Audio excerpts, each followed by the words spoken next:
সম্পূর্ণ, অসম্পূর্ণ, একলিঙ্গ, গর্ভপাদ, গর্ভশীর্ষ। আমাদের আজকের মিশন হল এই শব্দগুলোর মানে উদ্ধার করা, বোঝা যে একজন উদ্ভিদ বিজ্ঞানী কিভাবে একটা সাধারণ ফুলকে দেখেই তার ভেতরের নকশাটা পড়ে ফেলতে পারেন। একদম। বাইরে থেকে আমরা তো শুধু ফুলের রং বা গন্ধটা দেখি, কিন্তু এই তালিকাটা আমাদের শেখাবে কিভাবে ফুলের গঠন, তার জ্যামিতি, এমনকি তার ভেতরের অঙ্গপ্রত্যঙ্গের অবস্থান দেখেও তার বংশবৃদ্ধির পরিকল্পনাটা বোঝা যায়। দারুণ। তাহলে চলুন এই রহস্য ভেদে নামা যাক। চলুন। আমাদের প্রথম ক্লু কি? তালিকা অনুযায়ী প্রথমেই আসছে সম্পূর্ণ আর অসম্পূর্ণ ফুল। নাম শুনে তো বেশ সোজাসাপটা লাগছে। ব্যাপারটা কি শুধুই হাজিরি গোনার মতো? অনেকটা তাই। এটা হলো একদম প্রাথমিক তপাস। একটা আদর্শ ফুলের মডেলের ধরুন 4টে প্রধান অংশ বা স্তর থাকে। 4টে অংশ? হ্যাঁ, ভাবুন একটা বাড়ির 4টে তলা। একদম বাইরের স্তর হলো বৃতি, মানে ক্যালিক্স। আচ্ছা, ওই সবুজ পাতার মতো অংশটা যা কুড়িকে ঢেকে রাখে? একদম ঠিক। তার ভেতরের রঙিন স্তরটা হলো দলমণ্ডল বা করলা, মানে ফুলের পাপড়ি।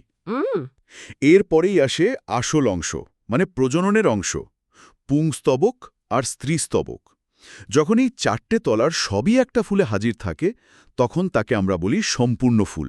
ও আচ্ছা, যেমন আমাদের খুব পরিচিত জবা ফুল? ঠিক, জবা বা ধুতুরা হলো এর আদর্শ উদাহরণ।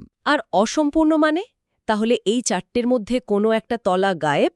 ঠিক ধরেছেন। যে কোনো একটা অংশ অনুপস্থিত থাকলেই ফুলটা অসম্পূর্ণ বলে গণ্য হবে। যেমন? যেমন ধরুন কুমড়ো ফুল। কুমড়ো গাছে দেখবেন 2 ধরনের ফুল হয়। হ্যাঁ, দেখেছি। একটাই শুধু পুংস্তবক থাকে, অন্যটাতে শুধু স্ত্রীস্তবক।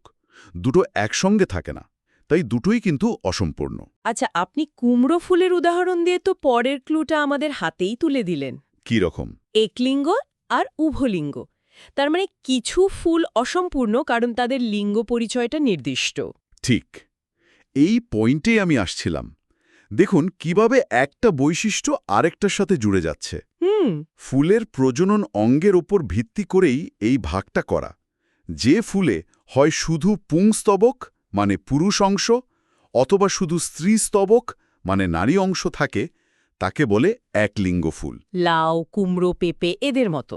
একদম। এদের প্রত্যেকেরই আলাদা পুরুষ আর স্ত্রী ফুল হয়। আর উভলিঙ্গ বা বাইসেক্সুয়াল ফুলেরা তাহলে স্বয়ংসম্পূর্ণ। তাদের পুরুষ এবং স্ত্রী উভয় অংশই এক ফুলের মধ্যেই রয়েছে। ঠিক তাই। কিন্তু আমার একটা প্রশ্ন আছে। যদি একটা জবা ফুলের মতো উভলিঙ্গ ফুলে দুটো অংশই থাকে, তাহলে তাদের পতঙ্গের উপর নির্ভর করতে হয় কেন? তারা তো নিজেরাই নিজেদের নিষিক্ত করতে পারে, তাই না? এটা একটা অসাধারণ প্রশ্ন, আর এটাই উদ্ভিদ জগতের সবচেয়ে মজার কৌশলগুলোর একটা। হ্যাঁ, উভলিঙ্গ ফুলের স্বপরাগায়নের ক্ষমতা আছে, কিন্তু প্রকৃতি সবসময় চায় জেনেটিক বৈচিত্র্য। ও আচ্ছা। একই ফুলের পরাগরেণু দিয়ে নিষিক্ত হলে যে নতুন গাছ জন্মাবে, তার গুণাগুণ তো প্রায় একই রকম হবে। কিন্তু যদি অন্য গাছের পরাগরেণু এসে পড়ে, তাহলে নতুন গাছে বৈচিত্র্য আসবে, যা তাকে রোগ বা পরিবেশের পরিবর্তনের সাথে লড়তে সাহায্য করবে। ঠিক তাই। তাই অনেক উভলিঙ্গ ফুল এমন কিছু কৌশল ব্যবহার করে যাতে নিজের পরাগরেণু দিয়ে নিষিক্ত না হতে পারে। যেমন হয়তো পুংস্তবক আর স্ত্রীস্তবক ভিন্ন ভিন্ন সময়ে পরিণত হয়। বাহ! তার মানে ক্ষমতা থাকা সত্ত্বেও তারা বৈচিত্র্যের জন্য অন্যের ওপর নির্ভর করছে। এখানেই তালিকা একটা অদ্ভুত শব্দ দেখছি, ক্লিভ বা নিউটার। এর মানে কি? এমন ফুল যার কোনো লিঙ্গই নেই? এর কাজটা কি তাহলে? হ্যাঁ, ক্লিফ ফুল হলো সেইগুলো যাদের পুংস্তবক বা স্ত্রীস্তবক কোনোটি কার্যকরী নয়, বা হয়তো নেই। এরা প্রজননে অক্ষম। তাহলে এদের থাকার দরকার কি? উদ্ভিদ কেন শুধু শুধু শক্তি খরচ করে এমন একটা ফুল তৈরি করবে? এটা তো একটা অকেজো অংশ মনে হচ্ছে। এখানেই আসল মজাটা। সূর্যমুখী ফুলের কথা ভাবুন। আচ্ছা। মাঝখানে যে চাকতি, সেখানে আসল ছোট ছোট ফুলগুলো থাকে, আর চাকতির কিনারায় যে বড় হলুদ আকর্ষণীয় পাপড়ির মতো অংশগুলো আমরা দেখি, হ্যাঁ, ওগুলোই তো সূর্যমুখী ফুল, তাই না? আমরা তাই ভাবি। কিন্তু ওগুলো আসলে এক একটা ক্লিফ ফুল। ওদের নিজেদের কোনো প্রজনন ক্ষমতা নেই। বলেন কি? তাহলে ওরা হলো পুরো ফুলের মার্কেটিং টিম। ওদের একমাত্র কাজ হলো দূর থেকে মৌমাছি বা অন্য পতঙ্গদের আকৃষ্ট করা, যাতে তারা আসল ফুলগুলোর কাছে এসে পরাগায়ন ঘটাতে পারে। দারুণ ব্যাপার। তার মানে এরা নিজেরা প্রজনন না করলেও পুরো গাছের বংশবৃদ্ধিতে একটা বিশাল ভূমিকা পালন করছে। একদম। এরা হলো গাছের সাজগোজের অংশ। এই আকর্ষণ করার প্রসঙ্গ থেকেই আমার পরের প্রশ্নটা আসছে। একটা ফুল কতটা আকর্ষণীয় হবে তা তো তার আকারের উপরও নির্ভর করে। অবশ্যই। তালিকায় দেখছি ফুলের জ্যামিতি বা প্রতিসাম্য নিয়েও অনেকগুলো ভাগ রয়েছে। বহু প্রতিসম, এক প্রতিসম, অপ্রতিসম। শব্দগুলো একটু ভারী লাগছে। শব্দগুলো ভারী হলেও ধারণাটা খুব সহজ। চলুন এটাকে আমরা 3 ধরনের মুখোশের সাথে তুলনা করি। মুখোশ, বেশ মজার তো। হ্যাঁ, প্রথমটা হলো বহু প্রতিসম বা অ্যাক্টিনোমরফিক। একে সমান ফুলও বলা হয়। এটা অনেকটা একটা সাধারণ গোলাকার মুখোশের মতো, যাকে আপনি যে কোনো দিক থেকে মাঝখান দিয়ে কাটলেই দুটো সমান ভাগ পাবেন। আচ্ছা, অনেকটা পিৎজা স্লাইস করার মতো। যে দিক দিয়ে কাটো না কেন কেন্দ্র দিয়ে গেলে সমান ভাগ হবে। একেবারে ঠিক। যেমন জবা, ধুতুরা বা সরিষা ফুল। বুঝলাম। তাহলে এক প্রতিসম কি? এক প্রতিসম বা জাইগোমরফিক হল দ্বিতীয় ধরনের মুখোশ। ভাবুন একটা ভেনেশিয়ান কার্নিভালের লম্বা নাকওয়ালা মুখোশের কথা। ওটাকে আপনি শুধু নাক বরাবর মাঝখান দিয়ে কাটলেই দুটো সমান প্রতিসম ভাগ পাবেন। আড়াআড়ি বা অন্য কোনো দিক দিয়ে কাটলে কিন্তু সমান হবে না। ও আচ্ছা। অপরাজিতা, মটর বা শিমফুলগুলো ঠিক এই রকম। এদের একটা ওপর নিচ বা ডান বাম আছে। কিন্তু এই নির্দিষ্ট আকারটার কোনো বিশেষ সুবিধা আছে? অবশ্যই। এই ধরনের আকার মৌমাছির মতো পতঙ্গদের জন্য একটা ল্যান্ডিং প্ল্যাটফর্ম তৈরি করে দেয়। Landing platform? হ্যাঁ, মৌমাছি ঠিক কোন দিক থেকে এসে ফুলের ওপর বসবে সেটাই আকারটা নিয়ন্ত্রণ করে। আর পতঙ্গটা সঠিক জায়গায় বসলেই তার গায়ে পরাগরেণু লাগবে এবং গর্ভমুণ্ডে পরাগরেণু স্থানান্তরিত হবে। তার মানে ফুলের আকার শুধু সৌন্দর্যের জন্য নয়, এর পেছনেও একটা নিখুঁত ইঞ্জিনিয়ারিং কাজ করছে। ঠিক তাই। তাহলে শেষটা অপ্রতিসম। এটা তো নাম শুনেই বোঝা যাচ্ছে কোনো নিয়মকানুনের ধার ধারে না। একদম। এরা হলো ফুলের জগতের সালভাদর দালি। এদের কোনো প্রতিসাম্যই নেই। আপনি কোনোভাবেই এদেরকে দুটো সমান ভাগে ভাগ করতে পারবেন না, যেমন কলাবতী বা কিছু অর্কিড। আচ্ছা, ফুলের গঠনের এই বড় দিকগুলো তো বুঝলাম। এবার কিছু ছোটখাটো কিন্তু গুরুত্বপূর্ণ বৈশিষ্ট্যের কথা বলি। বলুন। যেমন তালিকায় আছে সবৃন্তক আর অবৃন্তক, মানে ফুলে বোটা আছে কি নেই। এটা কি খুব জরুরি কোনো বৈশিষ্ট্য? জরুরি তো বটেই। যে ফুলে বোটা বা বৃন্ত থাকে তাকে সবৃন্তক বলে, যেমন জবা বা গোলাপ। এই বোটার জন্যই ফুলগুলো বাতাসে দুলতে পারে, যা পরাগরেণু ছড়াতে সাহায্য করে। আর অবৃন্তক? যে ফুলে বোটা থাকে না তারা সরাসরি কাণ্ডের গায়ে লেগে থাকে। এর সবচেয়ে ভালো উদাহরণ হল রজনীগন্ধা। ও আচ্ছা, রজনীগন্ধার ক্ষেত্রে তো এটা খুব পরিষ্কার বোঝা যায়। ফুলগুলো সরাসরি স্টিকের গা থেকে বেরিয়েছে। ঠিক। এই বিন্যাসটা একবারে অনেকগুলো ফুলকে একসঙ্গে সাজিয়ে রাখতে সাহায্য করে।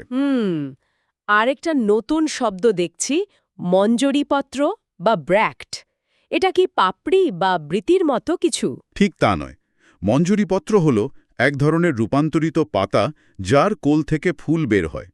অনেক সময় এটা সাধারণ সবুজ পাতার মতোই দেখতে হয়, কিন্তু কিছু ক্ষেত্রে এরা দারুণ আকর্ষণীয় হয়ে ওঠে। যেমন ক্রিসমাস ট্রি সাজানোর জন্য যে লাল রঙের পয়েন্টসেটিয়া গাছ ব্যবহার করা হয়, হ্যাঁ হ্যাঁ, তার যে বড় লাল অংশগুলো আমরা দেখি, ওগুলো কিন্তু পাপড়ি নয়, ওগুলোই হল মঞ্জুরিপত্র বা ব্র্যাক্ট। বলেন কি? তাহলে আসল ফুলগুলো কোথায়? আসল ফুলগুলো ওর কেন্দ্রে খুব ছোট আকারে থাকে। এই রঙিন মঞ্জুরিপত্রগুলোই পতঙ্গদের ডেকে আনার কাজটা করে। তার মানে এরাও ক্লিভ ফিলের মতো মার্কেটিং টিমের সদস্য? এক কথায় হ্যাঁ। আর তালিকা এর সাথেই আছে তুষ বা গ্লুম। এটা তো ধান গমের সাথে সম্পর্কিত মনে হচ্ছে। ঠিক ধরেছেন। ধান, গম, যব এই ঘাস জাতীয় উদ্ভিদের ফুলের মঞ্জুরিপত্রগুলো খুব শুকনো পাতলা আঁশের মতো হয়। এদেরকেই বিশেষভাবে তুষ বা গ্লুম বলা হয়। ও, আমরা যেটাকে ধানের খোসা বলি সেটাই আসলে এই গ্লুম। একদম, যা ভেতরে চালটাকে সুরক্ষিত রাখে। দারুণ। আমরা তো প্রায় সব ক্লু সমাধান করে ফেলেছি। এবার মনে হচ্ছে সবচেয়ে জটিল এবং সম্ভবত সবচেয়ে গুরুত্বপূর্ণ অংশটায় আমরা এসেছি।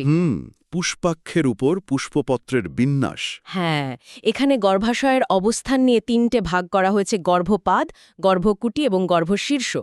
নামগুলো শুনলেই মনে হচ্ছে এর মধ্যে ক্ষমতার একটা লড়াই আছে। ক্ষমতার লড়াই বললেও ভুল হবে না। এটা হলো ফুলের ভেতরে স্থাপত্য, যা ঠিক করে দেয় প্রজননের কেন্দ্র মানে গর্ভাশয়টা কোথায় থাকবে আর বাকি অংশগুলো তার সাপেক্ষে কোথায় সাজানো থাকবে। তাহলে প্রথমটা দিয়ে শুরু করা যাক, গর্ভপাদ বা হাইপোগাইনাস। আচ্ছা, নামের মধ্যেই তো ক্লু আছে। হাইপো মানে নিচে, আর গাইনাস মানে স্ত্রী অংশ। তার মানে ফুলের বাকি অংশগুলো স্ত্রী অংশের নিচে থাকে। একেবারে নিখুঁত।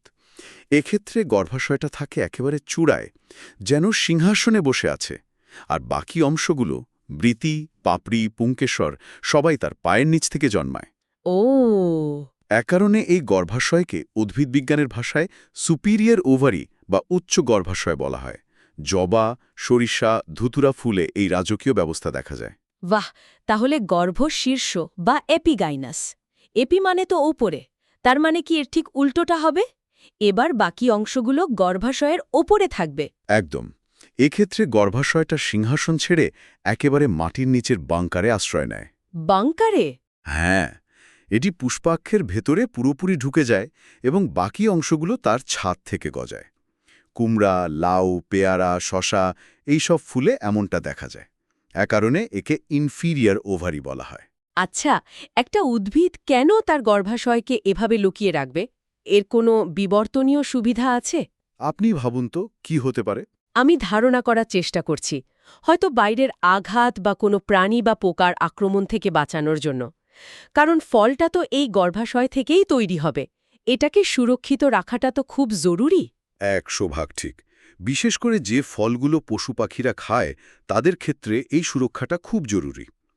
গর্ভাশয়টার নিচে সুরক্ষিত থাকায় পশু পাখি বা পোকা ফুলের উপরের অংশ খেলেও গর্ভাশয়ের কোনো ক্ষতি হয় না। ফল তৈরির প্রক্রিয়াটা নিরাপদ থাকে। ঠিক, এটা একটা অত্যন্ত উন্নত বিবর্তনীয় বৈশিষ্ট্য। তাহলে বাকি রইল গর্ভকোটি বা পেরিগাইনাস। পেরি মানে তো চারপাশে। তার মানে এটা একটা মাঝামাঝি অবস্থা? ঠিক তাই। এটা হলো কূটনৈতিক সমাধান। এখানে গর্ভাশয়টা সিংহাসনেও নেই, বাংকারেও নেই, বরং একটা কাপের মতো গঠনের মাঝখানে বসে আছে। আর ফুলের বাকি অংশগুলো? সেগুলো ওই কাপের কিনারা থেকে বের হচ্ছে। গর্ভাশয়টা স্বাধীন কিন্তু সুরক্ষিত। গোলাপ, শিম বা মটর ফুলে এই মাঝামাঝি ব্যবস্থাটা দেখা যায়। অবিশ্বাস্য! তার মানে একটা ফুলকে বাইরে থেকে দেখেই শুধু হবে না, তার ভেতরের গঠন, বিশেষ করে তার গর্ভাশয়ের অবস্থানটা, তার বিবর্তনের গল্প আর টিকে থাকার কৌশল সম্পর্কে অনেক কিছু বলে দেয়। এই তো, আপনি পুরো বিষয়টা ধরে ফেলেছেন। একটা জবা ফুল আর একটা কুমড়া ফুলের মধ্যে শুধু চেহারার পার্থক্য নয়, তাদের জীবন দর্শন আর নিরাপত্তার কৌশলেও আকাশ-পাতাল তফাৎ। একদম।